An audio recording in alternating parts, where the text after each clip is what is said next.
What's up, good people? It's your girl CC here, live in your face on this beautiful Saturday morning on no other than the one and only Diversity Podcast. Appreciate y'all for tuning in. Y'all know what we're about, building a family, through conversation, through love. I got my guy here, Mr. Wayne Henry. More than just a guy, though, a brother, a mentor, a friend, a confidant. I've known you for how many years? We in 2022? 5+ years at this point, in different venues, in different workshops, just catching each other in the street. I mean, it is what it is, This is a cool dude. So I'm going to go ahead and let him introduce himself. This is an award-winning poet, good people. Today we're actually going to get into the fact that black male poets are necessary. Black poets are necessary. So go ahead, Wayne. Tell me a little bit about yourself. I'm Wayne Henry, performing spoken word artist, slam poet, teacher, teaching artist, mentor, dad, people watcher, and music junkie. There we go. Yeah, I love it. And we're all about positive affirmations. What you got for the people today? Oh man, wake up, smile, forget about yesterday's failure, focus on today's success. I'm going to agree with you on that one. I ain't even going to put nothing else out there. Just wake up and smile, y'all. Smell the fresh roses or whatever flowers y'all can find in the neighborhood. So like I said, today we're going to be talking about how black male poets are very, very, very much necessary. And so let's just kind of get into it. I feel like I actually want to start off with the fact that I went into work. I wouldn't say I work in a corporate America environment, but I went into work, and it's predominantly whites, Hispanics, a couple of black people, and it was the beginning of Black History Month, this month in particular, and I was like, hey, y'all know who Maya Angelou is? Maya Angelou, however you pronounce it, and blank stares on my side of the office, let's say that. So my side of the office is maybe, I'm the youngest, so about 21 years old to about 45, and just blank stares. Nobody knows. I did go over to the other side, much more mature crowd, audience, people with biracial children. They knew. They were like, who doesn't know her? Da, da, da, da. But as soon as I said Emily Dickinson, Shakespeare, all these other people that are common, I guess you could say, they were very familiar. So that kind of hurt my heart. So let's dive into it. Let's talk about how important we are. You know what I'm saying? Go ahead. I'm sorry, go ahead. I was just going to be like, when did you start? When did you start writing? When did you know that's what you wanted to do? I didn't know. I started writing like around 8 or 9 years old. As long as I could.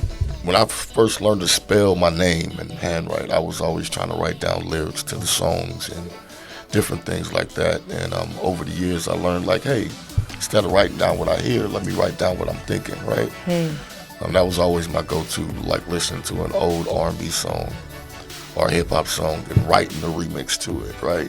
And finding the instrumentals and trying to go along. That's back when I thought those were rappers / songwriters. I was just going to say, I was talking to my dude, last week. I was like, so many of my friends, my black friends in particular, were, always able to recite the whole song, everything, any song. I mean, any song that I could think of right now. And I'm just like, what do y'all do? Y'all sit there all day and just memorize? If it jam, it just gets stuck in our head. Like any good song, it don't even got to be a good song, really. You hear it enough, you'll memorize it. True that. I agree. What were, other than R&B, the genre, who were some of your inspirations? Musically as a rapper and then also as a poet? Common, Mos Def, Talib Kweli, Tupac, Corrupt from the Dog Pound. Put me on. Yeah, Eminem. Okay. Yeah. 112 as well. You liked his Eminem's? Did you watch the Super Bowl performance? And how he stood on his knee or that was cute. knelt? Oh, that was cute. It was cute. What do you mean by that? I mean, it was just cute. Yeah. Okay. White man did it. They was like, no, you can't do that. And then he did Dr. something. Dre and M did it. It would have been like, Dr. Dre and Snoop did it. And it would have been a bigger uproar. Yeah, I feel like it would have been a rebellious, more than just rebellion. We brought you to the Super Bowl to represent America, and this is what you do. Yeah. Man. Before we dive more into it, y'all remember to call in, okay? Tune in and call in. We want to hear your thoughts. We want to hear what y'all have to say. 817-717-5685. Once again, that's going to be 817-717-5685. We're ready to chat it up with y'all, okay? So let's go ahead and get into it. As far as a teaching artist, when did you become a teaching artist? Back in 2017. Tell people what a teaching artist is, because I be out here in the streets like, oh man, I always wanted to be a teaching artist. They be like, you want to be a teacher or you want to be an artist? I'm like, that's not what that is. It kind of is that, right? On one spectrum, we have the ability to teach those willing to learn, right? But what we do is we don't use a regular curriculum to get the job done. We use whatever our craft is. So if you are a piano player teaching kids how to play the piano, you are a teaching artist. I teach spoken word, creative writing, social, emotional learning. So everything I deal with on a day-to-day basis, I give that to the youth and teaching artists, I guess, yeah. Live. I think the first time I was at a program at SMU in 2016, you know Will and AP, Will Ritchie, Yeah, AP. of course. Yeah, and they had creative solutions. They were working with Big Thoughts. Not the best well-known brand right now, so I've heard, I guess, in the past few years. But they were just working with children that were in, I think, who were put in like juvenile situations or something of that nature. And just to know that they were giving their time to those children, those youth. And of course, sometimes it felt like babysitting, but at the end of the day, they were motivated, they were mentored, they were cared for, they were fed, they were talked to. You know, not all of them had that when they went back home or wherever they went after that program. And to know that we can have people like you going into schools and creating different workshops and classroom experiences for children. What age groups do you work with usually? Oh, man, mostly middle and high school. But I enjoy doing all grades. For sure. There's even opportunities I've had to go to different colleges and teach the scholars or the soon-to-be scholars how to write and construct their thoughts on a piece of paper. So that's always fun. How hard was it for you, like, growing up? Or, like, did you have a teacher who was able to kind of help you critique your craft or anything like that? No, I had teachers that tried, that wanted to, but I was hard-headed. I would rather do anything but get good at a thing, you know what I mean? Like when I played basketball growing up, played football, track, cross country, once I found out that I could do it, I didn't really have interest into elevating my craft or my skills in whatever that was. I guess that was like a youth block, a rebellious thing I was into. Would you say you carried that into your adulthood in ways? Oh, hell yeah. I don't play pool because the first time I played, I killed it. I'm like, yeah, I could never play this I'm game the shit. again. Yeah, that's all I need to know. Dude, you go to casinos? You gamble? I do not gamble. Okay. I can't gamble. Okay. I went one time and played the penny slots. Okay. I put 20 in. You did when the I got damn down thing. to $17, I was like, I'm done. This is it. Got you. A little cheap. Okay. Yeah. Cool. Yeah. And I just Understood. hate losing. Okay. Understood. Wait, what? So you mean to tell me as soon as you find out that you're good at something and that you're capable of winning, you don't need the reassurance that you're going to win again. Yeah. But you know, as soon as you lose at something, you know that's not for you either. Yeah. Well, nah. See, it's that sounds horrible. But Yeah, the it reality does. of it is, Big dog. what I brought into my adulthood is if I'm good at something and I'm passionate about it, I'm gonna work towards it, right? If I don't like losing, that's because I'm passionate in what it is I'm doing. If somebody were to beat me in, I don't know, fucking Wii tennis, I'd be like, all right, good, you know. But if they beat me in, Slam oh God, championship. you got to see me Slam. forever. Even after I win, I'm still coming for you Oh back, man, right? I love You it. know I love that it. now. So you knew poetry, spoken word was the thing that you could always continue and finish and complete and Yeah. destroy, master. Yeah, I learned that at a late age, probably like around 25, 26.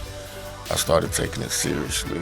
I wrote my first official full-length poem, undivided, like I'm about to get my emotions on a piece of paper, was probably like when I was like 22, 23. Okay. Before then, it was just random thoughts, write it on a piece of paper, ball it up and throw it away, right? That was something my counselor advised me to do. That worked for a little bit, but then the more my capacity to understand myself and accept different parts of me, I didn't need to throw the paper away. I kept it as a reminder. My poetry is not for your entertainment. It is a reminder for me of who I am and what I represent or stand for. Not forget her, but forget the counselor who told you to throw that away. Oh my gosh. Yeah. I hope y'all know that your thoughts, your emotions, your feelings are always valid. Yeah, always valid. I grew up and went in the Los Angeles School District in South Central LA. They didn't give a damn. Like, as long as you ain't killing and selling drugs. You're Nipsey or something like that? You was on the same block as Nipsey? Somewhere we were over in the same vicinity. Yeah. Crazy. Man. It was crazy. I remember when he started buzzing. It's just weird, like seeing people from the hood, like Kendrick, Nipsey, Boogie. J. Cole? Nah, he's from North Carolina. I meant like from Got LA. You. Yeah. Got you. Like seeing them make something is kind of like motivation for not only myself, other people, other black boys of America that are in the hood or the ghetto to strive to be something. So I love to see it.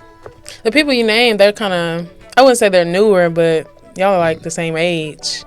But did you still use them as inspiration or insight to some of your poems now? Yeah. I love Tupac when he was alive, when I was that age, just a young kid rapping whatever he was rapping. Not to comfort you. You was alive when Tupac was alive? That must be nice. Must be nice. I missed him. Damn. If I could have been there, I would have been there. Biggie, none of that. It was crazy. I was born in 2000. But I think the biggest thing I learned from Tupac was that if you're not responsible with your gift, it can go ugly really fast. He had an entire nation sitting on the edge of their seats, like, whatever you say, Pac, that's what we're gonna do. So he'll get on the radio, die nigga, die, bitch, bitch, bitch. And we like, yeah, die nigga, die, bitch, bitch, bitch. And then every now and then he'll go throw something out like keep your head up, dear mama. And there's like, okay, but I felt he should have spent more time with the positive message as opposed to entertaining the violence. I think he was very irresponsible, but he was young. Dude was like 23, 24, so. I know. I look that up all the time, and I'm surprised every time. It's mind-blowing. One of the things that, and this is literally what we're getting into, like, rapper versus poet. It's like a lot of, back then, from what I've researched, the rap industry was a lot of gang-inflicted things going on, like being in a gang and then you become a rapper, and it's more of like I wouldn't say you're hiding in your rapper and your artistry there to stay in the gang, but it's just a lot of stuff where I don't know what episodes I watch or something like that, but it's just like all the old school heads that were with Suge Knight. Like, what's that one lady name who was Lady of Rage? Who? Lady of Rage. Maybe. It might have been her. It might be her. I don't know. But I just watched different old school artists like kind of talk about it, and during their time of like jumping and being in concerts and being out there in the crowds and in different communities, traveling, all that stuff, they also like they packing, like making sure like everything is straight at the house. And I'm like, what is being in a gang? Like, why even? And when I was talking to my dude, he was just like, it's a lot about protecting the community. And I was like, I can't see that. I never seen it from that perspective. Yeah. A lot of it is protecting the community, protecting the self. It's fear-based. If I'm not alone, if I have more people with me, I'll be all right, I'll be safer.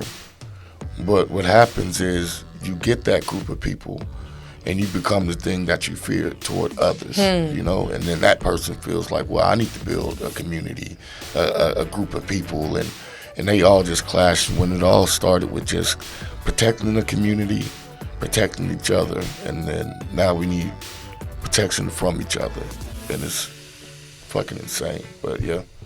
I wouldn't say we need protection from what like we're hurting from, but I feel like in some of the poetry communities, like a lot of times we feel like we fear a lot. There's a lot of oppression that can be addressed, and then we get together and then it could become something totally different as far as influence.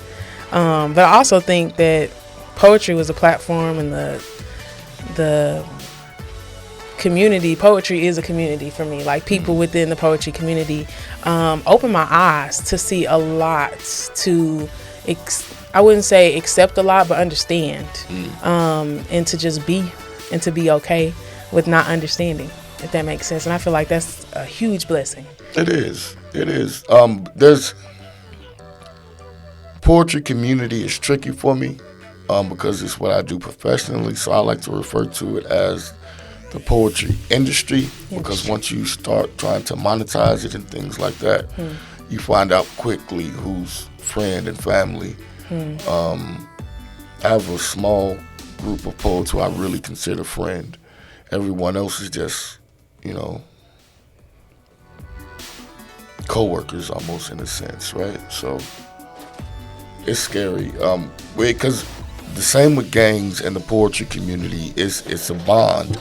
I don't want to call it trauma bonding, but I can't think of another word at the moment. That's what I be thinking. I'm like, dude, went through something, and that brings us closer. But then it gets weird once you start to heal, and that group of people you're around are like, nah, but what about the scars, though? Like, this is what made us. I'm like, nah, the scars brought us together, and the healing is what's going to elevate us. You know what I mean? Yes. I don't want to just lay around wounded with you all day. You know what I mean? So, but I do also, there was a time where I could never acknowledge the fact that I was wounded. Facts. And that's what I also want to give credit to and like tell people about. It's like, the poetry industry is, it's an industry. There's ups and downs. There's flaws. There's good times. I don't know. I feel like if you experience it, what was the first like open place, public place you were able to either perform your poetry, or you seen it and you were like, oh no, I gotta do that. Like I want to do that in person. Yeah, in person. It was 2016. Heroes Lounge. I watched Rage Almighty get on stage. I was like, dude, no way. What? He was not your first live in-person poet. Yeah, dude. Yeah, I was busy growing up. I didn't really make room for my gift. When did you come to Texas? I moved to Texas officially like in 2010. Been back and forth before then, but officially in 2010. But I wasn't worried about poetry, open mics, and spoken word. I was worried about, I was a young father. I became a father at the age of 18, so my focus was making money, providing for the family, and trying to be a man, right? But once I met someone that was about healing and growth and exploring yourself, I remember saying like, yo, I like poetry. And it was like, word, for real? Well, we need to go to an open mic. And I put her on hold for like 6 months. And then finally gathered the courage to go to Heroes. And that's when that dude got on that stage. And I was like, we could do that? Cool. I would just go up there. I was nervous to read what I wrote. So I would just go up there and just freestyle something about my day or whatever. In hindsight, freestyle rap? Freestyle? No, like freestyle spoken word. Yeah, it was fucking trash. Cool. You got to come up. You got to start from somewhere. You know what I'm saying? It's always a process. It's always a, you know what I'm saying? A reach. Somebody sent me a video not too long ago. I'm like, get this shit off. Yeah, I started writing when I was maybe like 13, and my mama repost them little poems all the time. Like, mama, stop. Like, we're growing now. We're a little bit up there at this point. Yeah. But that's crazy. That's what's up. Yeah, I don't even like looking at my videos from last week. Sometimes I'm the same way. Let's talk about that. Let's talk about being confident in what we create, but still not wanting to like needing to hear it all the time. I don't know. One thing, I'm very confident in once I put it on a piece of paper and memorize it. Please believe I would go to my grave for it, right? For sure. But I don't know. My voice sounds annoying. I'm just critiquing and criticizing myself. Same. Like, look at you with your eyebrows and shit. Yeah, it's weird. It's weird. And the wisdom's coming out of the chin. Yeah, I'm embracing it, man. I like it. I Fresh haven't dyed twist it. looking nice. I've had grays on the head since I was like. You ever colored 13. your hair? Nah. How long you been locking up? About 12 years now. 12? Yeah. 2010. That's when you came through. That was my rebellion. Like, where'd you come to when you came to Dallas? You came to Dallas? yeah. If you went to Fort Worth, say you went to Fort Worth. If I you went to South Dallas. Okay. Went to South Dallas. Okay. Yeah. Right across the street from the Fair Park Center. And Okay. Yeah. yeah, that was a fun start. Fun start. Yeah, fun start. And you still here. Because Dallas is where it's at. What happened to going back for forever? That was the plan. They say come on vacation, stay. No, come for vacation, stay for probation. I caught a case like. What the devil? That's not where I thought you was going. What are you doing? What? Yeah, I can't share that. Yeah, no, go ahead. Be honest. That was it. Yeah, caught a case, and I was like, damn, I'm stuck. And had to deal with that for like 4 or 5 years. I'm like, shit, I'm here. Might as well stay, right? Made some of yourself. That's all I gotta say. Yeah. But you ever travel back? All the time. I try to go back home at least 2 or 3 times a year. Cool thing. You won poetry. I'm looking for some more major platforms. Sorry, this music is banging. Mm-hmm. I was gonna say, you travel out to Houston, different states. Oh man, yeah. Tell us what that's like. It's enlightening. When you're in one city, you're used to hearing poetry done a certain way, or hearing the same poets in that area over and over again. You become kind of numb to it. Once you memorize somebody's poems, it hit different. But the second you go to a different city and you hear newer poems, different poets, or leaving the state, going to the East Coast and hearing East Coast poetry, or Atlanta poetry and Louisiana poetry. Hell, I was out in fucking New Hampshire and just hearing the different styles and the different way they cultivate writing made me a better writer, because I took a little bit of everything, you know. I advise every poet that wants to do it full time or wants to grow, travel, step outside your comfort zone, go show love to a different city, embrace their culture and their styles, and you might find yourself in some of them, you know. I was gonna say, I know that being on a slam team allows you to do that much more affordably and conveniently, and then also having a support system there with you. Would you recommend that way, or would you recommend an individual route for artists on the rise or in the making? I could only recommend what I've done. You know, I started after the first 4 times of me being on an open mic, I started slamming. So I was getting my ass kicked left and right. But what I learned is being around like-minded artists who want to be the best, who want to elevate the craft. That's always great. Being around people that won't let you succeed. I used to hate when somebody was like, "Oh, bro, that poem was trash." Now, what the fuck does that even mean, right? People would tell you that? Yeah. Like in Los Angeles or here? Here. Yeah, like if on like a slam team, your job is to win the slam. Tell your story and win the slam. And if the way you telling the story won't win the slam, like, yo, that's not it. That's not the message. Or that's not the way to present the message, rather. So, yeah, being on a slam team sharpens you. 1 year on the slam team, you can honestly say I can feature anywhere. That means I have 4 to 5 poems memorized that I can pull out a hat and put on a good show. It sharpens your stage presence, teaches you how to read a room, gives you confidence. And traveling and networking and meeting different poets in different tournaments in different cities, it creates more opportunity for you in the poetry industry. So that's the route I went. If y'all went some other route, let me know about it. But, yeah, for sure. No, that's exciting. Same here, like being on the slam team, and honestly, just having my name out there, and since being on the slam team and just performing in different places, networking, I would say, is probably one of the most exciting things for me, just because you have different people who come up and they want to talk about your piece, and sometimes you don't want to talk about your piece. You're like, bro, I just want to go on stage and kind of go off stage, kind of hit the hand claps, but there are times where you are open-minded and it's like, man, okay, let's talk about it. Not for too long ever for me, but when they're like, man, that line was nice, like, where did that come from? I'm like, from the heart, you know what I'm saying? And so when they feel that, it usually can, build a bond outside of just being at that open mic. Like, let's go. I don't drink, but let's go hang out. Let's go do some things. And let's just build from there.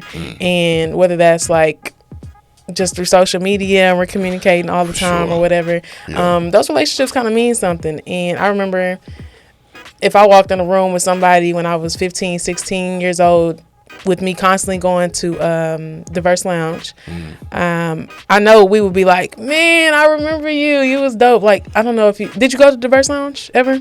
Man, it was this dude named... I went once or twice. This dude named Topic. He's a dope dude. Hell you know Topic? Yeah. Topic is... I'm telling you, I knew him when he was 15, dude. Like, we was on that stage, like, having our phone... Well, he wasn't. It was when I was, like, on the stage. I was like, roses are red, violets are... But he was over there, let me freestyle with you real quick. And I was just like, he got that natural energy and charisma. Yeah. He's been all over the place. And he is really one that has inspired me from that community, from that environment, from being a creative and not coming from much, just having the oomph and the inspiration within yourself, the tenacity. So I don't know, man. Poetry world is life, but at the same time, don't be addicted. Don't be addicted to anything. That's what I have to say. But I'm addicted. I can honestly say I'm addicted to poetry. Poetry or the poetry industry? Poetry. Yes. Poetry. Yeah. Fuck the industry. Make your money and do what you gotta do. Yeah, honestly. Yeah. That's what I'm trying to differentiate for the people who are listening. Like, it's a craft, and then there's business. Politics. Yeah. All that good stuff. Okay. So I did want to talk about, have you ever had to correct somebody, even like from being a spoken word artist, poet, and people are like, man, you're a dope rapper. Like, somebody ever come up to you and be like, you're a dope rapper. Be like, that wasn't a rap. Or you ever had to tell somebody? I had. That don't look like us? Yeah. That will piss me off faster than I have to like calculate my words. Yeah, I know you did. I know you. That would piss me off more than anything is you see me writing, whether it be at work or at a library or bookstore, and I'm just sitting to myself like, what you writing? I'm like, just a little... Oh, you're a rapper? I don't even get to explain what it is. I'm like, you're a rapper? Yeah. Yep. Walk that way, sir. Please. Go away. Oh, no. You better than me, honestly. It would have been a problem. I explain myself. So I'll be having to do therapy and counseling. I've learned. Do you recommend for all the men, black men, men of color, men in general, women? Get that shit. Go get that shit. Go get a therapist. Poetry can't be therapy. It's not. It never will be. It will help you see yourself. No, it'll help you explain your ways. But it ain't healing. A poet go up there and do a poem like, oh, I ain't shit. And people are like, oh, he getting free. No, he's telling you what he is. He's not telling you how he's getting better or how he's changing it. I love you, bro. But yeah, I'm glad you're here. Go get help. Go get fucking help. So scratch what I said. Forget it. Poetry is not therapy. It'll make you realize what the hell you're going through and get applauses for it. Go to a therapist. Work through that stuff, okay? It encourages the behavior. Hey, Mr. Gordon. You speak what you want to become. So if all you do is go on mics and talk about one thing, you become that thing. You start living it. It's manifestation. You know what I mean? Dang, what is it called? Law of attraction. Boom. The things you put out there, typically the things that'll come back to you. Back when I was doing toxic ass poems, I was in toxic ass relationship after relationship. I'm like, what's happening? I'm a good dude. No, you're not. You're literally going on every stage that you can, talking about how wrong you've done someone in the past. And it wasn't the people I was dating. It was me recreating my karma. You know what I'm saying? You meet somebody that wants to sow into you and see the best for you, you look at it as like, nah, how come you ain't like that last chick I wrote about in that one poem? You start looking for demons, searching for them in the people that love you. And you start looking for them within yourself, and then before you know it, you are the demon. Ain't no life changes, no die. You, like, not die physically, die emotionally and spiritually to what you're becoming. Yeah. Only to be reborn and become something new. Wait, this is poetry right here, okay? Thank you. I needed that. I think that shit happened to me a couple times. Yeah. Dang. We'll work on that. Anytime we break a habit, step away from a toxic situation, get a promotion, that you dying to yourself, you know? The seed has to die before it grows, right? You got to go through all that kind of stuff to move Even on my to the next engineer level. was like, man, that was nice. Yeah. That was nice. Crazy, man. You inspiration for life. I feel like there's been times where I'll go on a stage and I'll have everything memorized. I'll feel what I feel about my poem, and then I get into the audience, or I get onto the stage, I'm looking into the audience, and there's been a time where I know that piece won't relate. And I've still had a goal to speak to someone for them to hear what I have to say. So, for example, in really basic layman terms, a black piece in a white crowd. And of course, you know, at this point in my life, especially really early on, and just from where I come from, I don't think all people are the same. I do think a lot of people have similar mindsets, same thought patterns. And I do know that there are people who are really informed about things other than just themselves and what they have going on and what their communities are involved in. But there are plenty of times where I'll get on the stage and I'll recite it. You know, I'll go all hard for it, and I just feel like it didn't make a change. It didn't make a move at all. And I feel like those are the times where I can still say I did the damn thing. Yeah. You know, because when I write my stuff, I write it for me. I feel like there are times where I write for an audience and there are times where I write my pieces to actually motivate, inspire, relate, connect to other people. But then it's those times where it's like, I need to perform this piece for the audience I did not create it for. And I feel like that moves monuments sometimes, depending on the audience. I agree. Ever had those situations? Or? Yeah, I've always chosen violence, you know, depending on, not always, but more times than not. In the past, I would choose violence over the doing what makes them comfortable. That's as an artist, right? As a professional artist, it changes a bit. You're being paid to come to this venue, and they're paying you for that room, right? And a lot of poets, if you don't have poems for that room or that show, don't book it, right? So if they say, yo, we're doing a showcase about breast cancer awareness, right? You can't go in there and not have a poem about breast cancer. You can't get booked at a museum of art and not have a poem about art, right? Yeah. Well, poetry is art, but you have to have the room ready. You have to have an arsenal of poetry for every situation. I have a set of poems that I can do that has nothing to do with my race. I have poems that has nothing to do with love. You gotta have these situational things because as a professional artist, they're paying you for your expertise in this particular field. And the money gets bigger when you can do it in that field, but also specifically for that room. I can't go to get booked for a wedding and I go up there and do Black Lives Matter poems. They're gonna be like, whoa. What does that got to do with the situation, bro? Yeah. You know, no matter how good the poem is, I can't get booked at a church and go up there and do poems. The devil. Erotic poems. I did a poem about the devil at a church one Me time. too. We all done been there Look before. here. They look at you. They look at you real hard. And God told me to do it. they still clapped. They still clapped. Well, Christians clap for anything, but Don't. Why everybody gotta? my bad. And I have to defend because I want to be. I am a Christian. You know, all that good stuff. It's But beautiful. I can't stand. Are you a spiritual person? Yeah.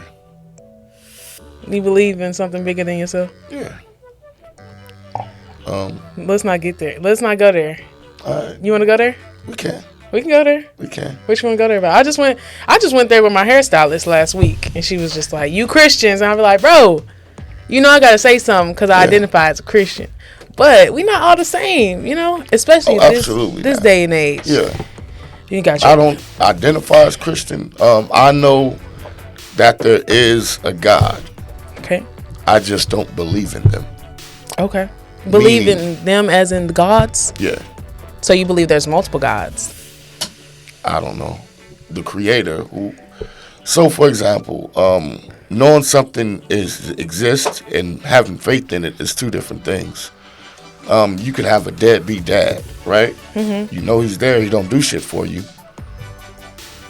You either keep asking him, "Yo, Dad, can you buy me this? When can I see you? Blah, blah, blah." You can continue to ask for those things and let him continuously let you down. Or you can like, "Yeah, I got a dad. He ain't shit, so I don't even fuck with him like that. I don't believe in him." You know, I've lost too many friends, family members. I lost a child. I've been through too much for me to still be like, "Yo, I know you did this horrible thing. Let this one horrible thing happen, but can you help me get this job interview?" Like, if I don't fuck with you, I don't fuck with you. That goes for the living, non-divine, and otherwise, right? You got a few times to show me what you're about. Fam flooded the earth because you was mad. Fuck out of here. Like, my bad. No, I need to hear that. We need tough. to hear that. It's tough, man. We need to hear that. That's literally what she was. Yeah, she was talking to me about stuff like that, like certain things, like pastors. Like if you believe in something, you should actually stick in it. So, so for example, just being gay, the gay community, accepting gay marriages, all that good stuff. Like she had a pastor that was like, "No, we're not doing that. Like, well, they can come into the church, they can listen, they can do whatever they want, but I will not marry them." And I'm sticking on that. And it's just certain. But they'll take the tithe money though, right? They don't look at the basket like, is this gay? Is this a gay dollar? Nah, throw that away. We don't need that. Nah, y'all take all that green, you know? Not y'all, but you know. Yeah. Yeah, it's The church. It's insane. It's insane. Like how many people have been broken inside the body of Christ, inside his home. Go to church just to be told. And the times I go to church and when pastors, you can tell when they got a chip on their shoulder about a certain subject, you just using the Bible to go off on one.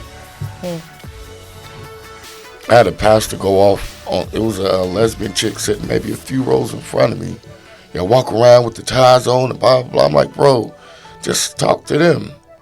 You ain't got to make a sermon about it. If you're really about what you're saying, pull that person to the side. Yeah, I'm grateful. I'm grateful for what I got. Yeah, honestly, I do agree. I feel like I can't fight it all today. I can't answer. I can't say everything I want to. I can't respond to everything I want to say just because we don't have that much time. Right. But I feel like, you know, everybody has a different spiritual, religious, whatever you want to call it, experience from early on, whatever affected you or didn't. I'm in the energy of you got to come see me. Pull up. This is for God, the creator. Like, you're going to have to explain to me when I die and they say it's the book of life and all of that, and you got to ask him if your name is in it. That's going to be the last bit of my concern. It's going to be like, yo, why you let this happen? Let's scroll. Let's go through the Rolodex. Okay, but what if that's your, like, self-inflicting anxiety and all of that good stuff because... That caused death? No. That just causes you not to see everything else that he has going for you. Fam, if I go on stage and do a poem and the crowd will understand it, it ain't because of their anxiety. It's the way I presented it to them. Where'd you get that confidence? Through the pain. In spite of everything I've been through. And they'll say, oh, well, don't kill you, make you stronger. He won't put more on you than you can bear. Sounds cool. Sounds cool. This shit hard as hell. I don't think my bullies for whooping my ass and teaching me how to fight. I just take what I learned from the lessons and try to become a better me. And if this process don't get me to where I need to be, then I don't need to be there. I ain't nowhere I ain't supposed to be, ever in life. So the concept of heaven and hell to me is insane. You created me just to make me choose whether I'm going to be good or bad, go to heaven. Not you choose. Like well, you can choose. You choose by your actions, though. That's what he's telling you. He's giving you choices. You always have choices. And that's why it kind of ran me circles, because you're like, you're never in the wrong place. You're always in the right place. Though you've been through everything that you've been through, you still think you were in the right place at the right time. It's like a room full of doors. You open and go through that door and just come out on the other side of the room. But it's a journey. It's growth. It's all of that, all of that good shit. But it's just a mind fuck. It's a journey. Man. What we become from it defines us. So y'all call in, man. We need y'all's energy. You know what I'm saying? Give us insight, what y'all think. Once again, y'all, 817-717-5685. Casey, how much time we got left? We got 15? Okay, cool stuff. So y'all call in. Let's kind of talk about more of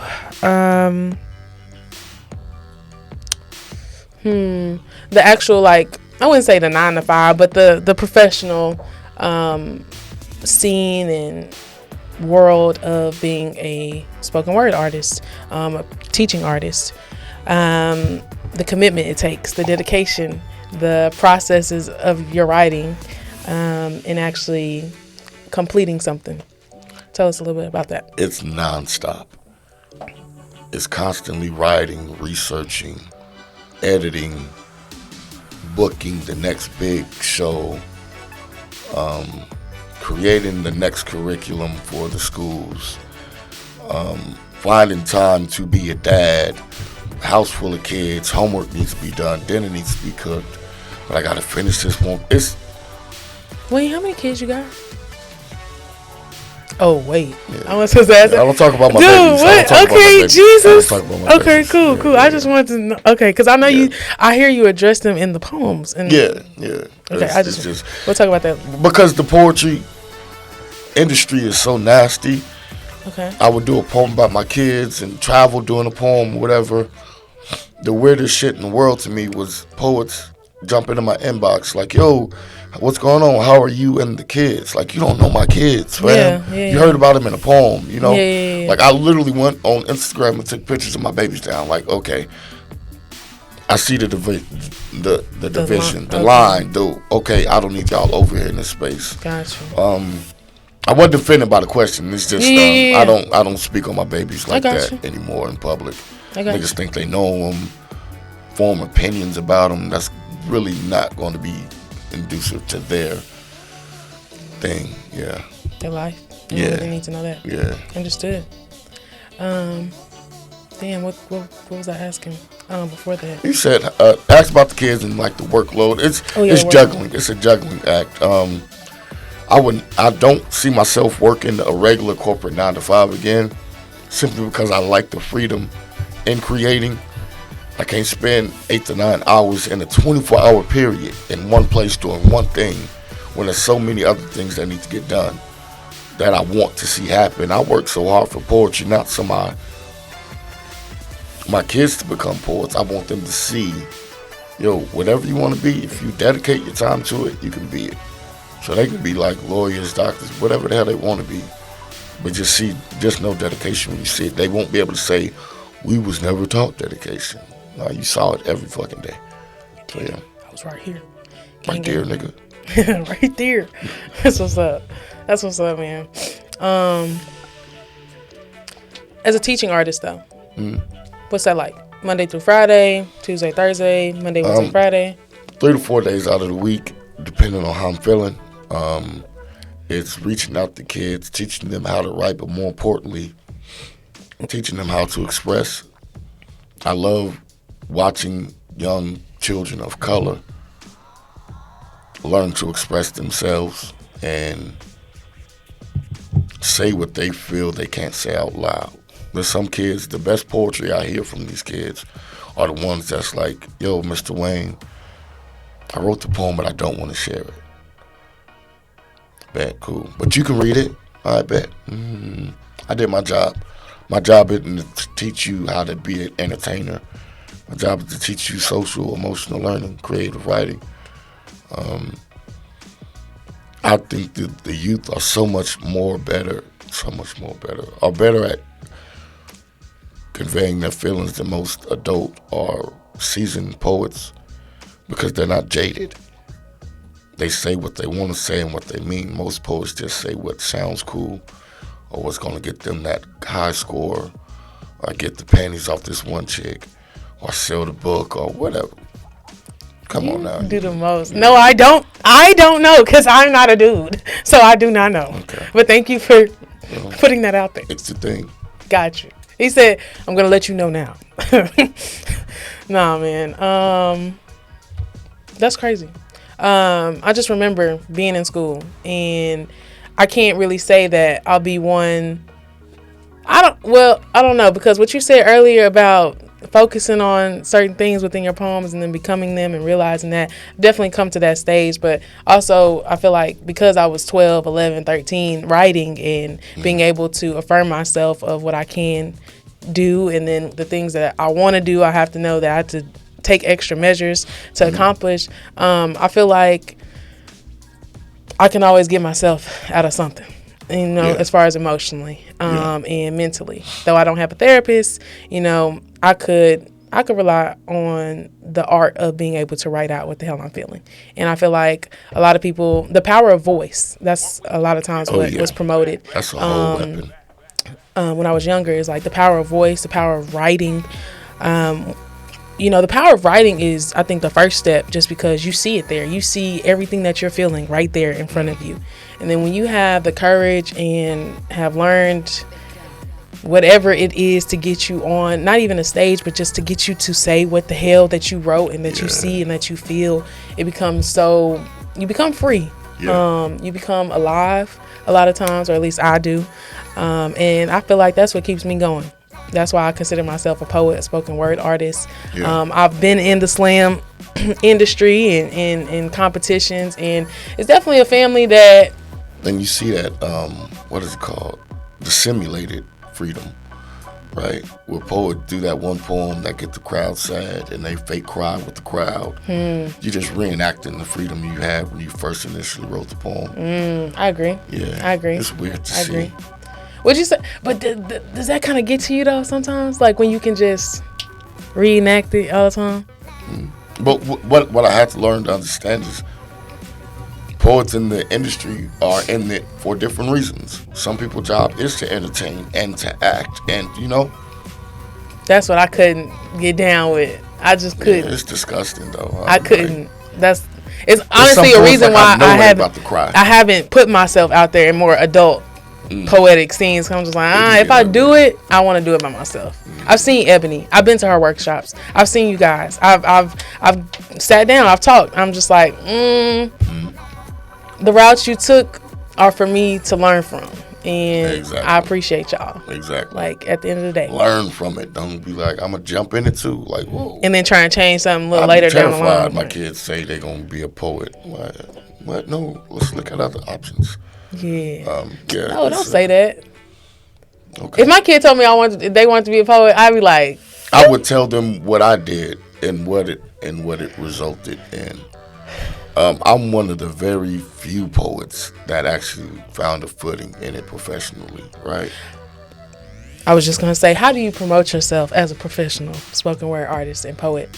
Poetry. For myself and for those out there. You just get yourself out there, honestly? Get yourself out there. Like with the internet now, there's no reason in the world. Do you have a portfolio, though? Yeah, I do. I have a press kit, bios. And again, that's when Slam came in handy.